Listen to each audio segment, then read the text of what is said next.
Engage.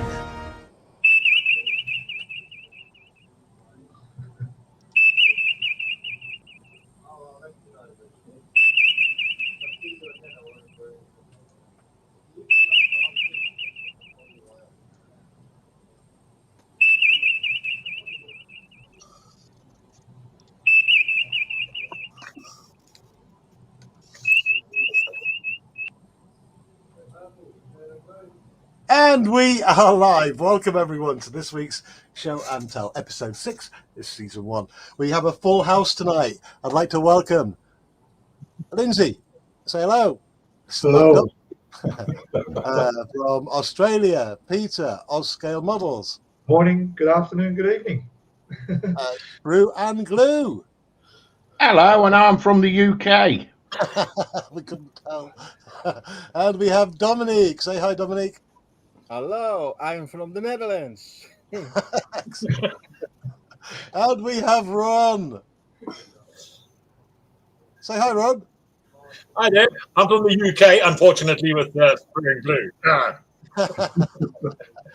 Okay, we're going to get straight on. We've got a full house tonight, and I think first come, first served. We're going to go to Lindsay's builds. You would. Always throws me under the bus. Okay, so tonight it's quite a bit of a history, and I built a couple of replicas. And I first got interested in this. I'm going to have to cover some of this up, otherwise I shall get into trouble. I watched this video, which is called Destination Doha, and it's about truck drivers that go to the Middle East. So I sat there and watched the video, and I thought, because I was into trucks at the time, I thought, I'd like to build one of those. So I couldn't really find any reference photos.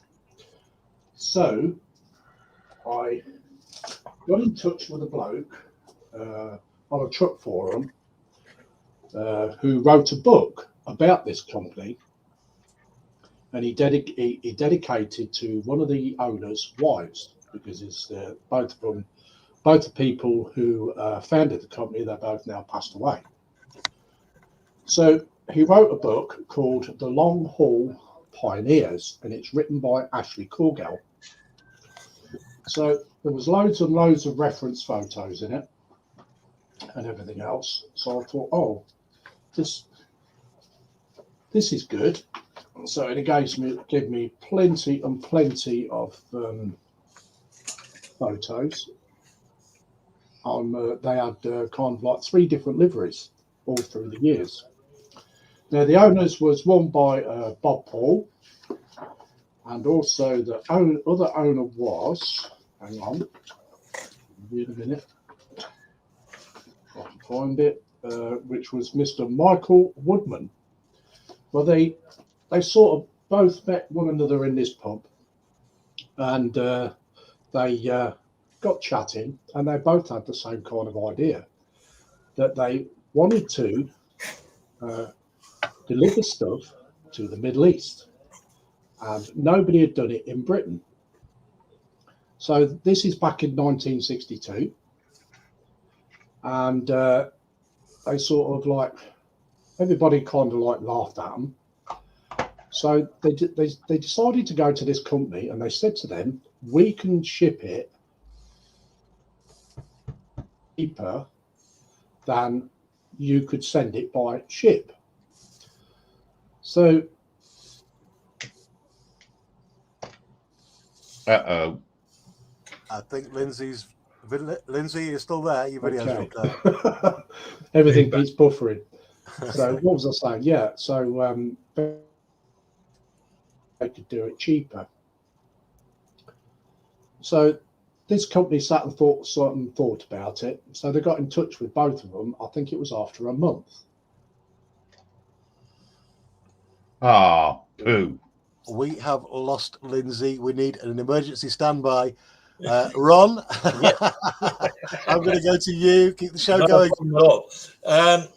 I'm very keen into the Royal Air Force, especially during the Battle of Britain period and prior to that, as such, and afterwards. So I decided, purely because my grandfather's brother was Douglas Bader's personal flight sergeant, and I got pretty interested in that, and I ended up enjoying building most of my British aircraft, especially during the period of the Second World War. And the reference I had is from this book here, which is very good in helping. This is one of the books that I've got. There's a set of 8 of them. So, and I also done a lot with Bomber Command as well. And unfortunately, my Bomber Command that I have is hanging up on the top of the roof, sort of thing. So I can't show that. But yeah, mainly sort of the Battle of Britain era was my forte, because, like I say, the fact being that my grandfather's brother was Douglas Bader's personal flight sergeant, and I did enjoy it completely, and it was absolutely brilliant at the end of the day. Awesome. And, what I've done is I built a Hurricane and a Spitfire.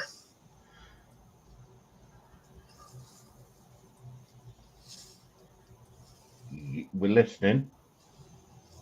Well, the Spitfire is Douglas Bader's one, as such. Douglas Bader, didn't he famously lose his leg over Germany or something like that? Yes, he did. Yes, and this was his last aircraft he actually had that he flew as such. And I'd done it, and in honor, obviously, of my grandfather, but Douglas Bader as well. And then the Hawker Hurricane, which was used during the Battle of Britain as well. And this particular one, I think, was 501 or 503 Squadron. A very misunderstood aircraft. The Spitfire gets all the love, but the Hurricane did all the work, to be honest. Yes, it was the workhorse. It was the workhorse at the end of the day, because if you look at it, I mean, you look at your Battle of Britain, the amount of actual kills from a Spitfire was a lot less than from the actual Hurricanes. And another little fact about World War II, especially the Battle of Britain, a lot of people tend to forget that it was the Polish pilots that had the highest kill rates in both the Spitfire, the Hurricane, and the Mosquito. Not quite the Spitfire, more the Hurricane. Okay, there was a few that were in the Spitfire that had fairly high marks. There was quite a few also from New Zealand and Australia that had quite a few high numbers. Sorry, Australia. Sorry, New Zealand. Sorry, guys. And then South African pilot, Salem Milan. Right. I'm going to have to do a deeper delve into that for next time. Get my facts right. No. Look here. The thing is that, I mean, I can run that. I've got all the books here, so that's why I can say exactly. I know that the fact being that the amount, although Polish did have a lot of kills, but there wasn't mainly in the Spitfire. It was some of the Hurricane as well. I think it was about a 50-50 split as such, if I stand corrected as such. I think I'm getting mixed up with the Polish Mosquito Squadron. Yes. There was a pilot from there, and I remember seeing a news clip, an old 1940s news clip of this guy getting decorated for having the highest amount of kills in a Mosquito. And I thought, way to go. You know, and I felt, as an English person, I felt kind of guilty after what happened to Poland after World War II. And the Russians just walk in after we said, no, we won't let the Russians walk in. But that's history for you. Yeah. No, they did have, I think that the majority of the kills in the Mosquitoes as such. Yeah. So going back to your models, mate, the Spitfire and the Hurricane that you showed us, what brand were they, and how long was the build on them? Because you showed them very quickly, and they look really good, mate. So let's get a proper. Oh, thanks. I don't want to blow my own drum, but the Hurricane took me approximately. If you look at the, I don't know if you can see the. That is a cracking model, mate. Absolutely cracking. I mean, you can even see the inside there as well. I mean, okay, not quite that sort of thing, but and the Hurricane took all hand painted or. At the time, I never had an airbrush, so I hand painted it. I was going to say I couldn't actually tell whether that was hand painted or brushed. So good job. Yeah, thanks. And the Spitfire itself, that was also hand painted as well. So it took me quite some time to do as such. Good But effort, yeah, my friend. roughly, if I say with each of them, it took me roughly about 8 to 9 weeks, because it was on and off, because I was at the time I was working as well. So it kind of, I was still employed at the time. So I had little time to do it. But when I did do it, it was like about 8 to 9 months, roughly, 8 to 9 months, 8 to 9 weeks, which I done in the evenings and the afternoons, etc. So the book you showed us earlier on, for the book you showed us, did you use Yes. that mainly for the reference photographs in it? Yes, because And is that book still available? I do believe it is still available. There is, but this was a special edition, one that's actually you can see there, Ah, glorious. and all of them have actually got those in there. All of them have got the leaflets in it. Let me see such. Let me pull some of them out of here. Oh, we don't get them right. There is one. Let me try and get it so that it can be read as such. Wow. That's ace. Proper And then memorabilia. the other photograph as well, that's in it as well. And let me see if I can get the other. There's another couple of small ones in here. There we go. Oh, lovely. It's ones that I wanted as well.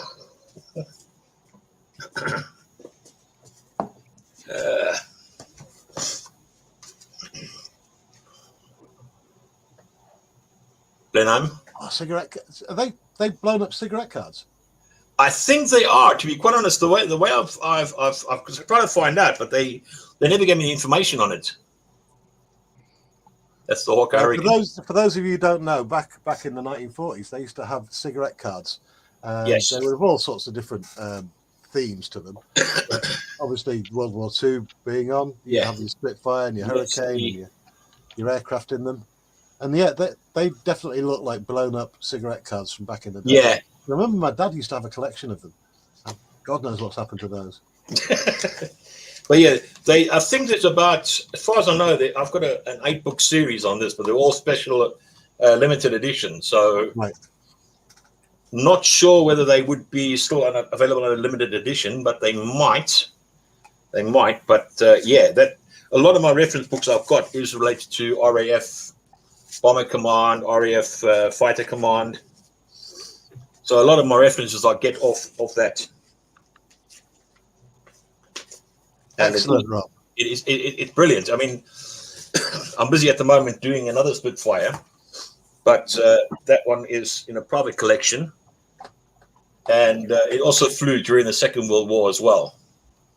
So when you build your aircraft, you do them to a specific theme or a time of the war, or to do with a certain person. Yeah, the way I do it is I'll look at the particular aircraft and say, right, what would I do in the case of? Then I'll have a look, obviously, at my references, follow them up, and have a look and see what it's like. Then I'll get the actual thing, and fortunately enough, I mean, obviously Douglas Bader, I've got so much information about him that's just not going out of the back door sort of thing. But the Douglas Bader story is an incredible story. It really absolutely is. I've actually got his book, his original book he wrote. For those uninitiated, Douglas Bader was a pilot during World War II, and I can't remember the exact story. What is the story of him losing his false flag? Right. What had happened was he was initially he was not accepted in the RAF due to the fact being he was a reckless flyer, according to them. But he went off, and he actually had gone along, and to prove them incorrect, he took a biplane. I think it was a Tiger Moth. Stand corrected on that, but I think it was that. And he flew, and he was at an air show doing actual aerobatics. And yeah, that was kind of we had the accident, and they had to give him 10 legs at the end of the day, really. And he wasn't a happy bunny, believe me. Ron, have you got anything else for us today? Besides that, I've got one that I built quite some time back. A P-31 Mustang. Apparently this one... Nice aircraft. Yes. This That should particular keep our one... American friends happy. It seems to have... I think this was part of the D-Day or just after D-Day. Yep. That they used this particular one as such. And this was absolute beast of an aircraft. Oh yes, definitely, yeah.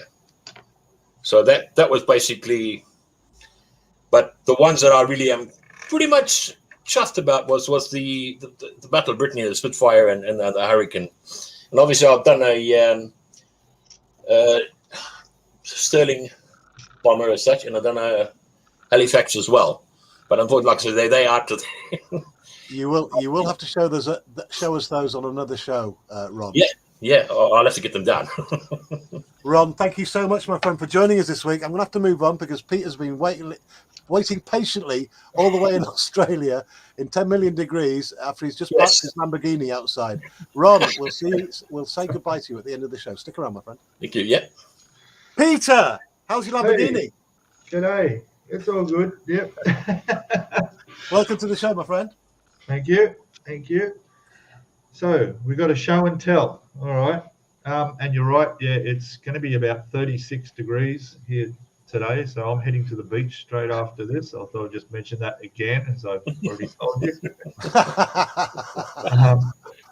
So let's have a look. All right. One moment. Guys in the chat, we have a little thing going on for you. You have to spot how many times Peter says he's going to the beach during today's show. It's just rubbing it in. All you people freezing in the Northern Hemisphere. So, to start, my first motorbike build. I'm going to show you some motorbikes because I just got into them fairly recently. I don't know why. I just saw a video and thought that'd be cool. And besides, I don't own a car. I own 2 motorbikes. So I thought, oh, I'll build one. So I got this one here, the Ninja Kawasaki Tamiya one. I painted it. I built that, which is there. There it is there. Tamiya, always quality. How much was the kit, mate? All right. So that's a tricky question because I bought this in Thailand. So I'm not too sure how much it was. But it's readily available. Now, the reason it's not green is because my bike's red and I have one of these downstairs. So I thought... Waiting for him to go to the beach. Yes. Well, that's right. Actually, I also have a Suzuki 1000, which I'll be riding to the beach. But yeah, so that was my first build. But unfortunately, with this one, it no longer exists because as some of my subscribers and those in chat might know, I had a bit of a bike accident where a cat ran out in front of me, and I came off my bike, and this is gone. So I bought another one, exactly the same. It's just a year model later, but it's green. It's actually this color. So yeah, I might have to build another one that's green now. That's glorious. Can we get a close up on your camera? Will it go closer? Yes, I think it will. There we go. Well, that's awesome. Beautiful. Look at that. That's fantastic. awesome. And what paints did you use on that for that gloss finish? These were with the Outlaw Paints red. Okay, And, most of us, all of us in England are awaiting this Outlaw Paints. Everyone's raving about it. So yeah, can't wait to get them over here. yeah. All my models are painted in Outlaw Paints. So for the last year, that's pretty much my go-to. What I use. So that's that one. So while I was in Thailand on holiday, because that's where I'm going to move to live next year. In Bangkok, there's a Tamiya store. Yeah. I couldn't help myself. So I bought that one. Oh, Cut 1 to 12, I'm guessing. Hey? 1 to 12 scale. Yes, I think yes it is. That's the 1 to 12. So I built that, and there it is. We'll get this over here. You can have a look at that. There it is there. Whoa. Again, Outlaw paint, blue. You gave us a sneak peek at the monkey bike last week, and I couldn't believe the chrome effect on that. Yeah, that's still up top there. That was that chrome is stunning, and that's a paint. Yeah. So I did a bit of brass in there and a couple other colours just to jazz it up a little bit. But I think diecast in the chat has just died. Oh my god, gorgeous! Yeah.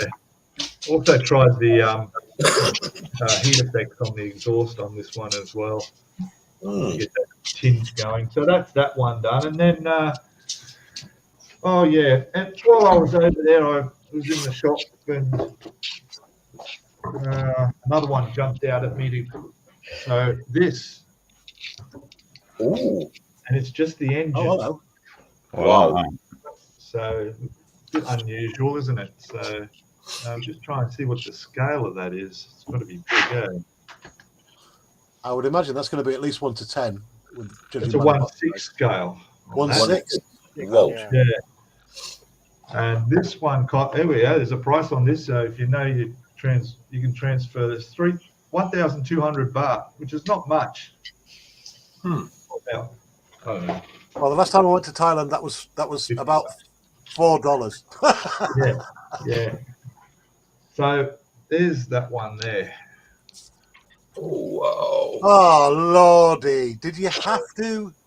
That's outrageous. Lindsay, you're not on the top spot anymore. And again, done in the chrome alloy, black, just the engine. It's weathered a little bit, but not too much because I wanted to keep it in good Just condition. quickly, just remind us how you get that chrome effect with the outlaw paints. That is just outrageous. Yeah. So basically, you, if you can use oven cleaner to remove the chrome off the chrome parts from the kit.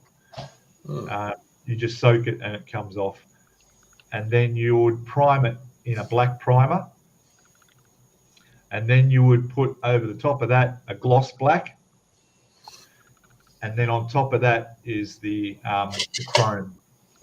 So all outlaw paint's chrome. Unbelievable. It's a strange paint. It goes on like mercury. It's really nice, and it just flows on beautifully, and the black underneath helps with we the can shine. see I've never seen a chrome paint that is actually really a true mirror finish, and that is just incredible. Yeah. Incredible.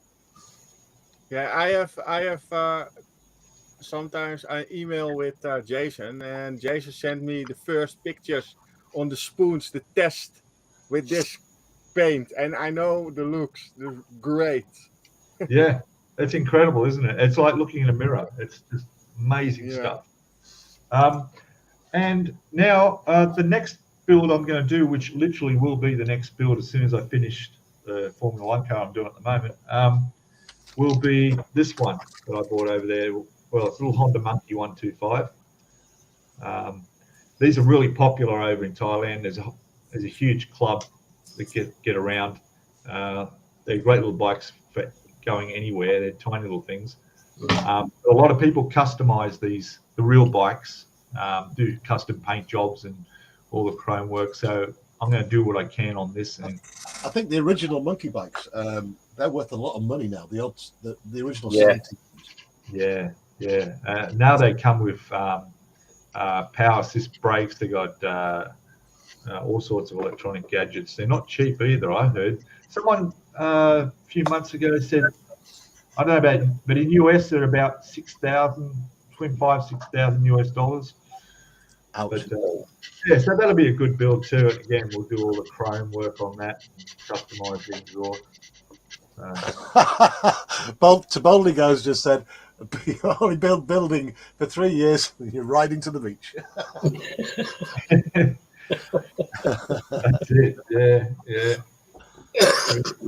And that's it. That's all I have to show at the moment. There's another little bike up there. That's the Ninja H2R. I'll get around to, but Formula One cars are my thing at the moment. I'm right into that, so I really do want to build the Brabham ASAP as well. What about the Wayne Gardner motorcycle?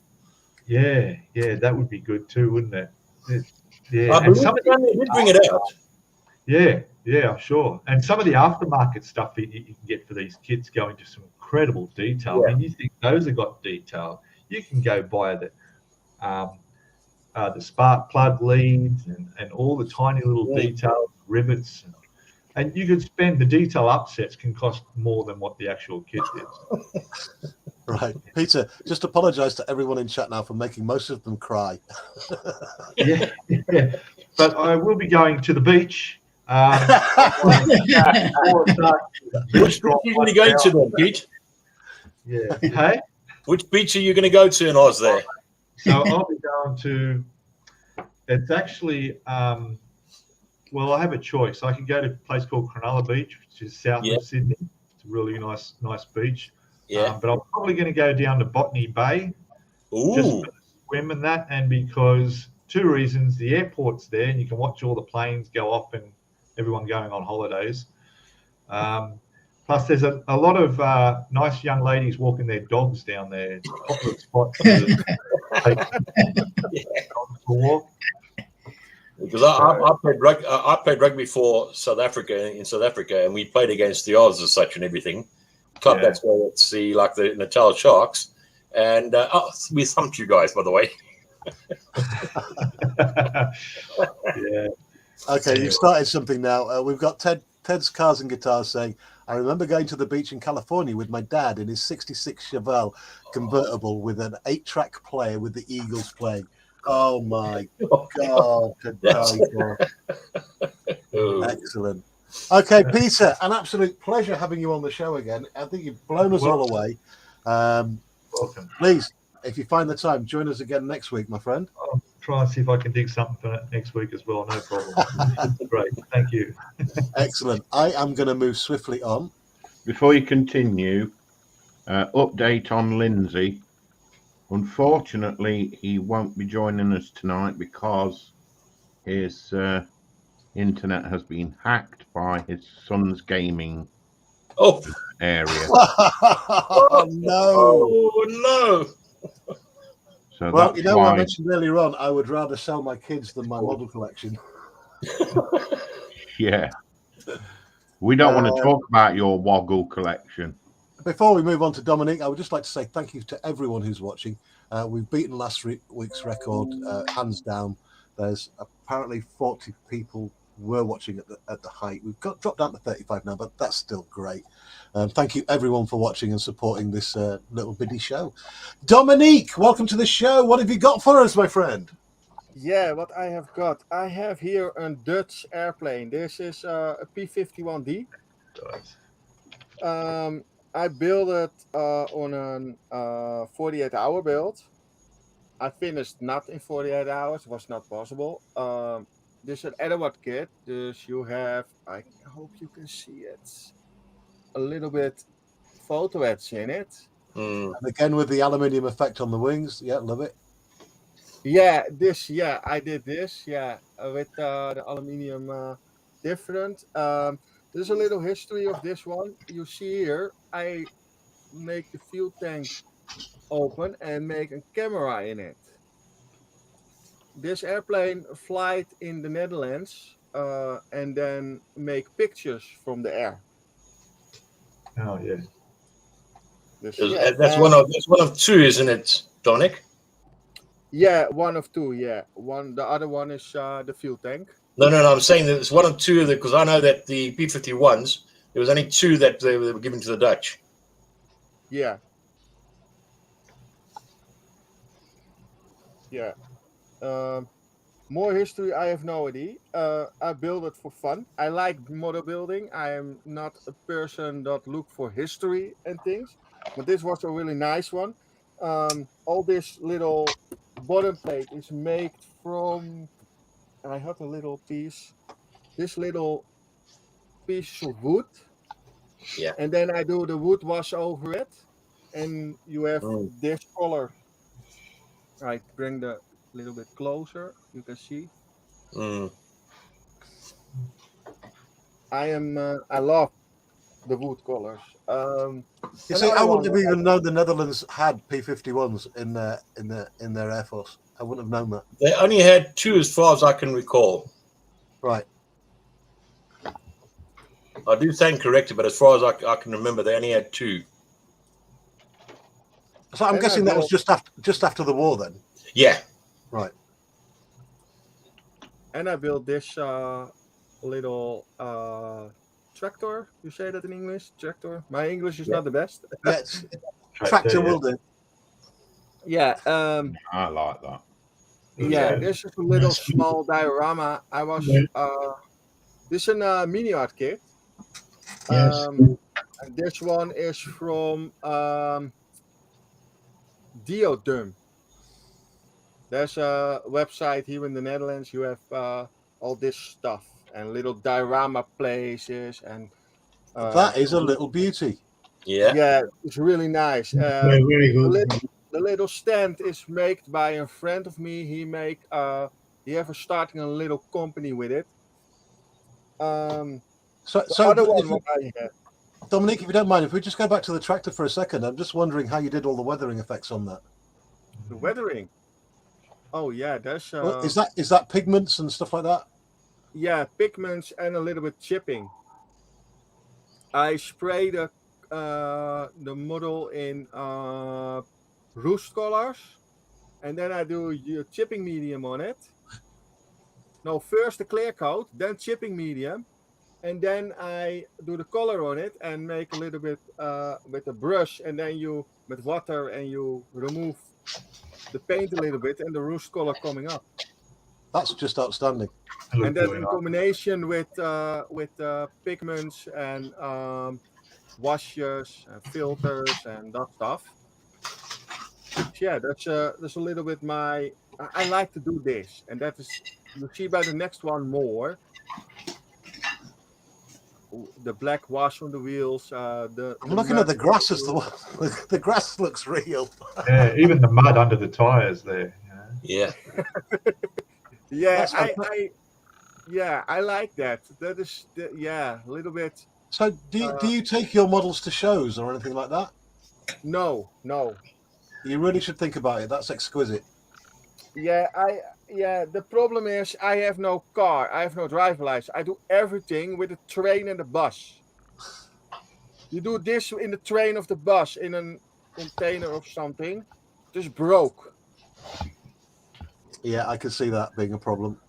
The next one is in the time from Corona. Yeah, and we go back to the 2020. I make this.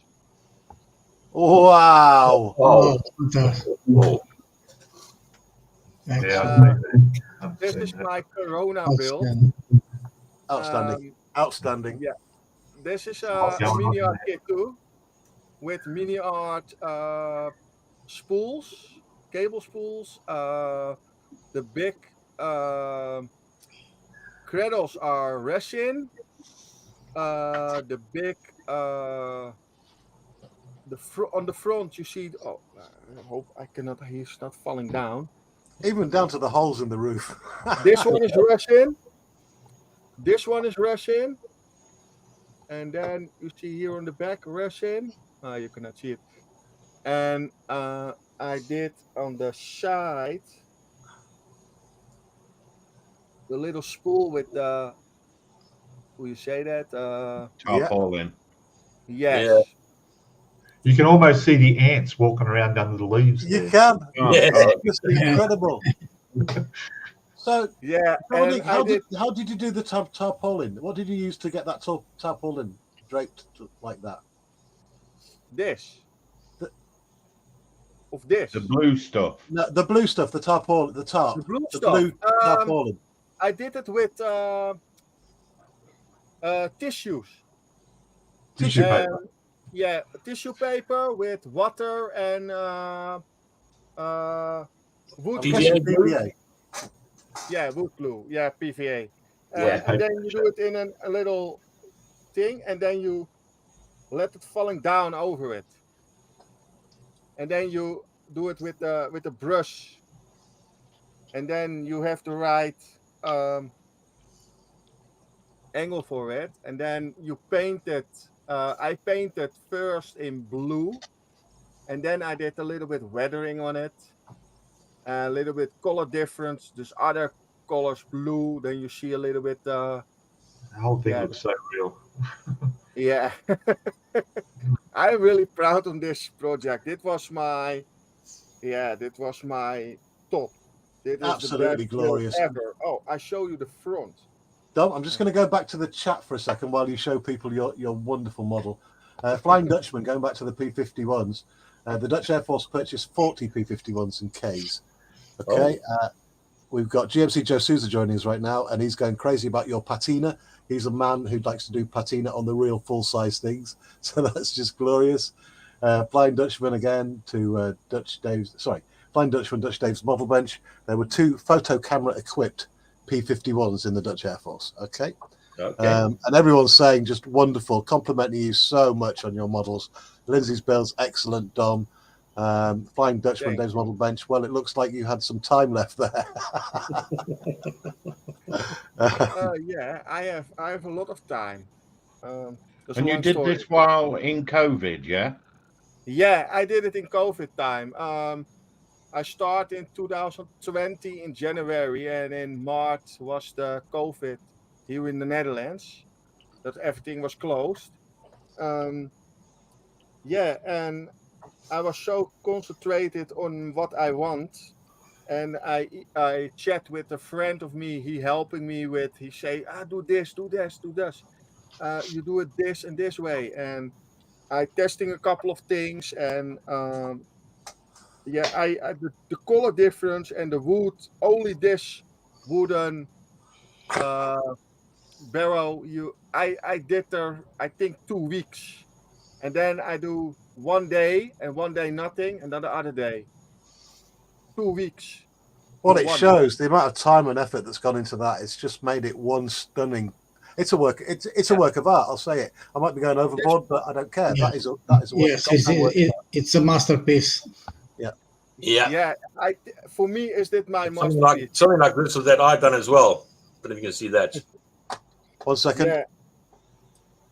Put you on big there, Ron. There you go.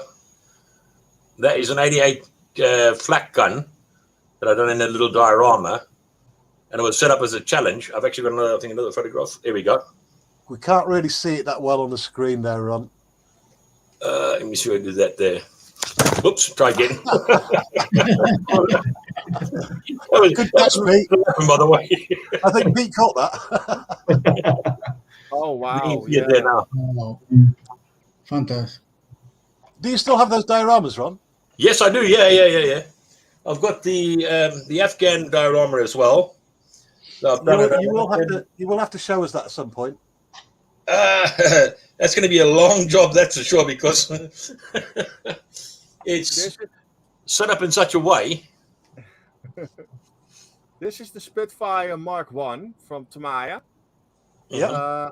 I finished that not long time ago. This was a body build with sprue. Yeah. And he's finished now, and you can see. I think you can see it. See the little cable? Mm. I make a cable on it, and the cockpit is with the spray work at that scale. That's really good as well. This 148. Yeah. Yeah. The spray thing is freehand. I am not a person that go taping this. I do that with a pencil. I make the lines. Yeah. And then I go spraying, and then I'm spraying again, and it's not what I want. Then I do it again. Yes. And then you have the layers and the color difference, and then you do a creativity. clear coat over it and the wash. Yeah. So you said that was a buddy build with sprue. How long did that take you to put together? 4 weeks. Longer than me. Yeah, longer than you, I know. And there's the bottom side. Well, we knew there'd be a lot of Spitfires on this show. Oh yeah, I have more Spitfires, no problem. This little light, I make this with the UV resin. PVA. Do you know, I've No, never noticed that on the Mark 1 before. I've never noticed the little red light. No, it should never red light, by the way. It shouldn't be red. No. It's clear. It's clear. Yeah. Oh, White Dom. light. Now you're talking to the expert. You're going to have to rebuild the whole model now. Yeah. this stuff. I use this stuff. Green stuff will. Oh, right. Yeah. Yeah. UV resin. I've not Yeah, tried the UV yeah. resin yet. And But then you I've do heard the good things little about it. lights on it, the blue light on it, and then it is dry. Yeah, I make them red. What's in the description? Oh, shit. I don't believe that it was red because it was white. All of them have got white underneath as such. I mean, Mine's white light. So, And I make this one. This is a Pontiac 66, 2K clear coat, with a black engine hood. Yeah, I painted saw with pro scale paints. Yeah. This engine looks And amazing. Yeah. I hand paint this. Come on, camera, focus. wow. Oh, It's all hand painted. Like the headers. great work. Yeah, I'm really happy with it. I finished this a couple of days ago now, and you can see. I'm waiting for Joe Souza to say in the chat exactly what car that is, when it was made, how many were manufactured, because he's the man for that kind of thing. This is a Revell one Pontiac 66 GTO. 125. You can see on the inside. Maybe you can see it with the camera. You can see the red carpet. Oh yeah. Oh yeah. Just about see it. Yeah. Yeah. There's red carpet in it. I flock it with that flocking stuff. Dus yeah, that is what I built. I have so much more, but that is in the closet. That is breakable. I make a 1/32 scale P51. Well, Dominic, this Years ago. show hopefully will be around for some time, so you will have to show us those. at Yeah, some I point. show you that another time. I am home alone, then I can pop in. Dominique, thank you so much for joining us this week. Hopefully you can join us again next week. You're always welcome. We are going to move on because we are running out of time here. I like to try and keep this to an hour, maybe it's an hour and a half at tops. So I'm moving swiftly on to our friend MP Manuel. How you doing? Hello, Terry, and hello in chat. Good evening. Today What have you got for us this week? Today Oh, I'm that going looks to do three models from the old Matchbox. This is the Arado 234 C2, the Blitz version with the Bomb V1 in the top. Yeah. It was a prototype from the Germans. Yes.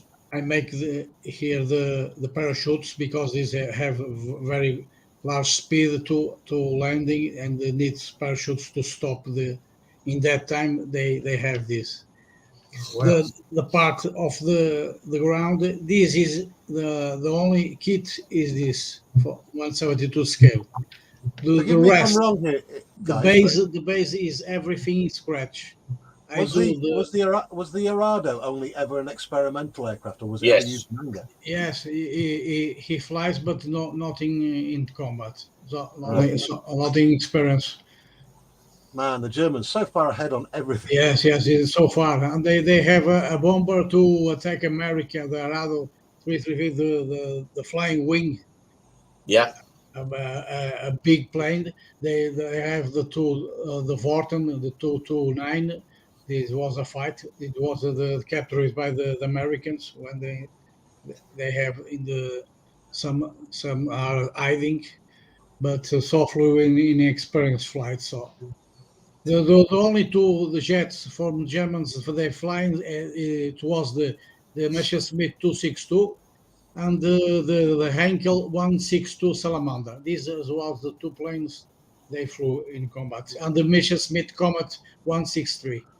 Yeah. These were the three jet planes they flew in combat. That's a nice little diorama, that, mate. Yeah, this is all in scratch. The base. I'm going to take off the plane for you guys to see.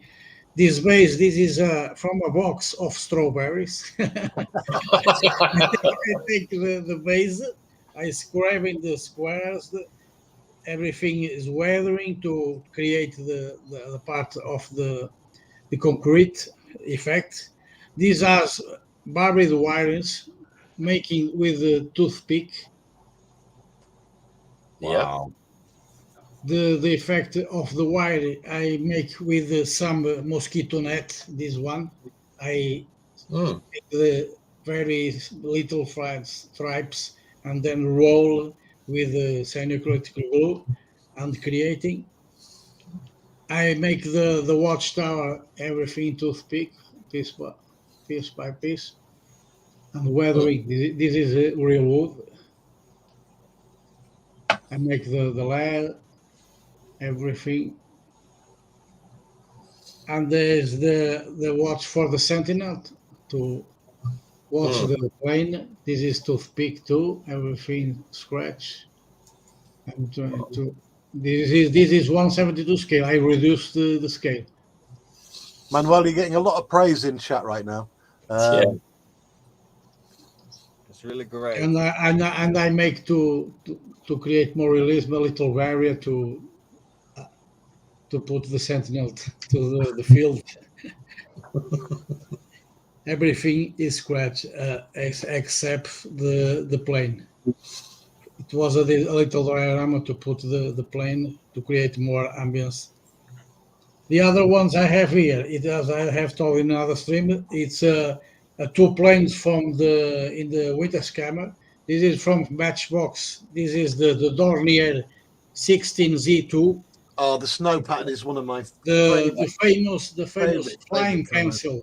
It was the name by the Germans. It was the most elegant plane in World War II. You see the profile of this plane. It's elegant. Yeah. This is in winter cameras, all in white and spots in dark green, spot by spot, everything weathering. That's beautiful. That is, yeah. The other one I have here is this is the Dornier is from the campaign on Russia, and this is from another campaign in winter. This is the Junker 188, another version of the Junker. I have built. This is from Matchbox 2. And these are all 1:72 scale. 1:72 scale. Everything scratched. The canopy I paint by hand. This is not masking. You can see lots of the windows you have here. This is everything by hand. Freehand camouflage with a splinter camera. Nice. Really nice. You see, when you're going down on scales like this, the painting, you have to be so careful with the painting on things that small. And it always impresses me. I mean, I'm a big scale modeler myself, 1:16, 1:24. So I can realistically just slap the paint on. But you guys that do the 1:72, I'm always impressed. Especially the camo schemes. It's just incredible. And these the planes are models for tonight. These ones, Tyrus. Everything the vintage Matchbox from the 70s. Yeah. This is the Matchbox as a company and no longer around. That's correct. No, yeah? no around. The only models they are in used in passing by model. They sold in eBay in another sites, but they don't fabric anymore. It's like the Rivals. The Rivals they have two options: the Rival in Germany and Rival in America. But the more quality is the Rival in Germany. Yeah. Stunning work, Manuel. Thank you, Terry. No problem. Any chance you can join us next week? Say yes. Next week I'm bring another ones. Well, I hope people join us next week, or else it's just me sat here on my own looking depressed. Okay, I think anybody got anything else to show us, or shall we call it a day? Yeah. Me, Where are we? halfway down. Halfway down. Oh, Sprue. Gosh, blimey. Oh, Hang on a minute. I need to find Sprue. There we are. Sprue, you said you were just going to sit in. I am sitting in. I'm sat here. Ladies and gentlemen, this is Sprue and Glue, one of the originators of this show. And he always has something interesting for us. And he still hasn't cranked up his R2D2. No, I haven't. No, I will do. I promise you. So yeah, this is yet another Spitfire. This is the Mark 1A that I did as a buddy build with his lordship up there, down there, wherever he is. I've took the canopy off so you can actually see inside. In there, the buckles and seat belts and whatnot are all PE. For the first timers out there, Sprue, what is PE? And photo etch metal, very fine, thin metal. I've painted up the throttle and stuff in there, and the cockpit controls and dials are all detailed up inside. And that's my Spitfire. But what I wanted to show you was something that I was sent as a gift. This is work in progress. This is my Warhammer. I don't know what it is. It's I was hoping we'd get some Warhammer on Sprue, and you've done it. Thank you, mate. And I thought I'd open it up and show you the insides. There you go.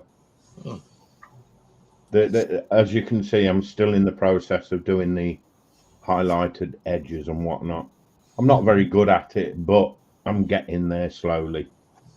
It looks great. It really does.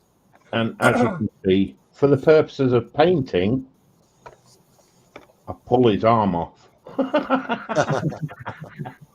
And the parts do move, like so. And I'll just show his arm back on. And is the Warhammer stuff something you're thinking of doing more of? At the prices these things are, I don't think so. I mean, I'd love to build some of the vehicles. Some of the vehicles in this range are exquisite. They really are very nice. But what I'm showing you was all gifted by various people. And this is one that I am quite proud of. This took me better part of a week to finish this one. And I think it's absolutely... Oh, my camera's not... Make it focus. Focus. It doesn't want to focus, but you get the idea. It took me a week to do this one. I'm not as fast as some of the builders out there or the painters. I'm not a figure paint, to be honest. They do make very nice models. There you go. From Warhammer. Oh, wow. There you go. That looks awesome. But I don't think I've done it too much just at the minute, because I've got to do his shield yet. And I'll show you one that I did that was sent to me by Ross Medlock many moons ago. And this is one that I completed, including the shield. This was one of the first figures I ever did, and it took me 3 weeks to do that one figure. wow! Because I'm not, like I say, I'm not a figure painter, but I did enjoy doing these. And this is the process. I found my handle, by the way. I found the holding handle because I lost it. So this is the process that I go through to paint. And yeah, the head I always leave till last. So I'm trying to vary what I can do with them. Flying Dutchman in chat has just said bright gold glow, Dave. Thank you, buddy. The process is quite easy, actually. When you've got these Warhammer paints, you've got specific colours that you use, and I always go with a nice matte black.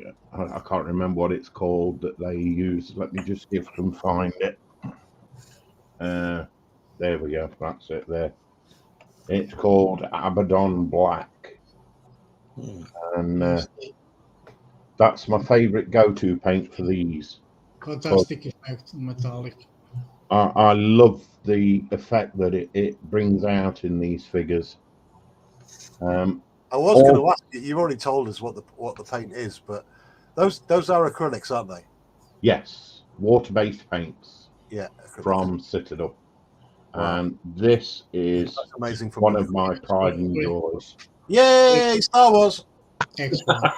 That is one of my pride and joys. It took me 8 weeks to do this. Wow. That's 8 nice. weeks. Excellent work, Oh, wow. That's awesome. Oh, wow. It's really great. Eight weeks. I mean, I've got terrible shapes at any time, but prior to the shapes coming on, this is the sort of level that I could do. Now you're lucky if you can see sketch work. Now I want to do something for a lady, if you don't mind. No, you go ahead, Brent. Who I shall call Connie. She sent me a wonderful gift, and I think her work should be put on here. Yeah. Because she does some lovely work with dragons. She does love doing dragons. Oh, yes. This isn't my paintwork. This is Connie's work. And I think it's exquisite. It is. Absolutely exquisite. And it's got that tone paint on it. So you can look at it at one angle and another angle. It'll come out another colour. Camera, like Connie says, the camera doesn't do them justice. Yeah. But I had to give her a shout out because, bless her, she's been good enough to look after most of us with these little little kits, and I think that is. If anybody in the chat are watching this for the first time, Connie or DRGLVR 68 is her name on YouTube, and she was heavily featured on last week's show and tell with her full-size dragons, and that's worth a watch. And also she does a lot of metal kits as well. She does a lot of that photo etch bending kits. Yeah. Primarily dragons, but like me, she is also a Star Wars fan. So I've had to give her a shout out. Now, the last kit I'm going to show you is courtesy of JC Bricks and Builds. And this is one I plagued him for ages to get me this. And I wanted a resin print of the frog. So there we go. There's Froggy. Even his little willy look. Dear Lord. That was the original frog. And I thought, oh, you know what? He's got to have a look. And that's a 3D resin print of the frog. So that's me. Wow. Thank you very much, Sprue. I thought you were going to bail out of it. I'll just give one more if you don't mind. Ron, no problem. Okay, it looks like we're just going to go on with the show. If anybody else feels like diving in, I'll just keep this going. This is great this week. Over to Ron we go. Oh, wow. And, oh my goodness me. Look at that beauty. Is that a Rebel kit? Yep. No way. Wow. That's never Rebel. Yeah. I didn't even know they did buses. Yeah. Yeah. That's about 8 quid now, that kit. Wow. Yeah, I'm just trying to get a better sort of picture of the back type of thing and get it up there, and I'll get it right. Don't worry. Ron, what's the scale on that, and can you remember how much it cost? Oh, This is 144. no, 124 scale. 124, yes. Yeah, and God, what did I pay for it? I think I paid about 40 odd quid for it. That's Okay. 45 quid sort of thing. Fantastic. Beautiful. That Yeah, let me see if I can get the inside inside there. You can see what the inside I'd looks like like. to ask about the interior detail, because sometimes that's a Outstanding. bit lacking. All the seats. Wow. That It's looks typical public transport. It needs a wash.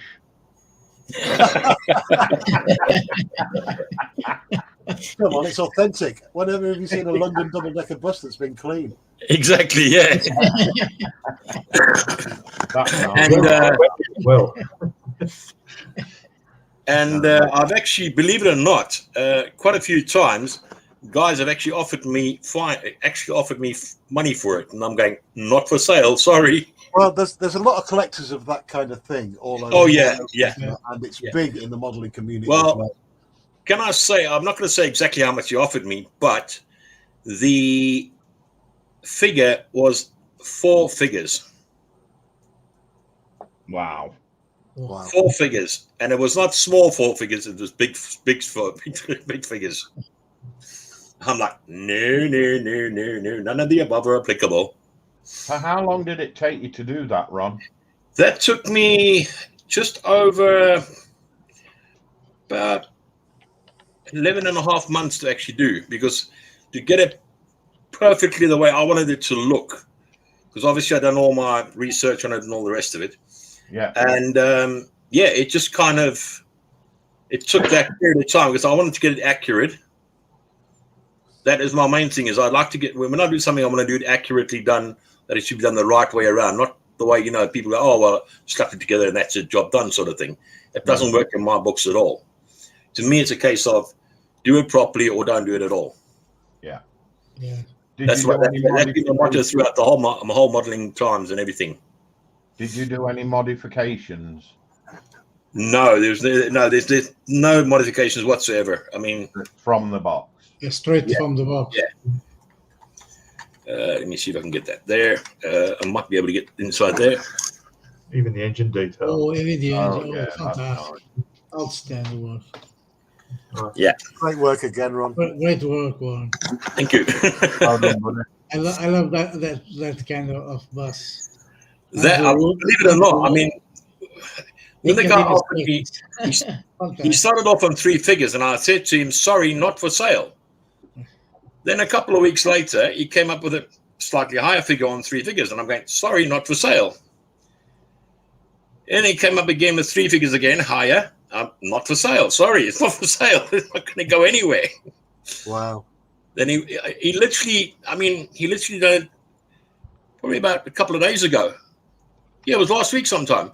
He messaged me, oh, come on, this is what I'm prepared to pay for it. I want, sorry, mate, it's not for sale. I mean, the stuff we've seen tonight, mate, to be quite honest, across the board has been museum quality stuff.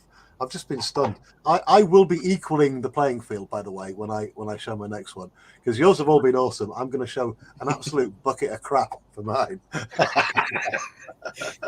Hey, well, I've got to say, nothing, regardless of who you are, is a bucket of crap.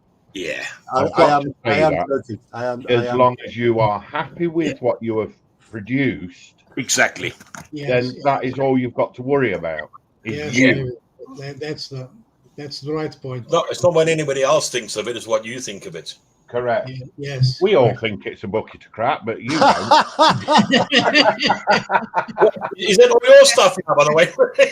Yeah. Right, guys, we're over time now. I'll just quickly jump. Ron, thank you so much. Thank you, Peter. Thank you, everyone, for joining us today. Thank you, Dominic. Thank you, Manuel. Have I missed anyone out? Peter, me, Sprue and Glue, Lindsay. Uncle Ron's on big. Your internet gets better for next week. Special on the way. It's on the way. Get us all up. Granddad. if you just look in the middle there, hang on, the middle there. I was going to show these. 1 second. Let me just pick that and then go like That's that. the 116, is it? 1 second. Just lost my page. Hang on. No, wrong one. Now's the wrong time for this to be going wrong. Okay. Right. Nice. When I first started modelling, many decades ago, it was 1 to 35, 1 to 72, because my hands were small enough and I had good eyesight. But the models I built, I kept for long enough, and then I gave them to the kids. And this is the state they get into when you give them to your kids. These have been repaired a million times. I mean, the poor old gun, I can't even remember if it's actually off this, but it was left in the box. But I had so much joy building these. The paintwork isn't the best. You know, it's just all hand painted on. The weathering was all I knew. There was no internet at that time. I didn't get modelling magazines, but my dad used to get me kits. These are both early Tamiya models. I think they're both 135. I can't remember. But this one, I was into James Bond as a kid. and my war movies. So why not? So I've got 007 on the front, 308 on the side. But that's it. I'm just trying to get through the fun of building these things when you're a kid. And then in later life, give them to your kids to play with, because you've had your use out of them, you've built them, they've given you pleasure putting them together. Okay, so the paintwork's not authentic, the build isn't authentic, they might lose the odd wheel, but that's the whole point. These have brought pleasure to 2 generations of my family, me and my kids. And if we keep them, or I put them back together again, their grandkids can enjoy them as well. Now, I know there's 2 ways of thinking about this. Do it properly and put it on a shelf. Yeah, I totally agree. Some of my models are on shelves and I would not dream of giving them not a chance. But stuff like this, I've had my pleasure. They were, these were never going to be on a shelf, but the ones that do stay on a shelf, after a while, I will, this kind of scale, give to the kids to play with.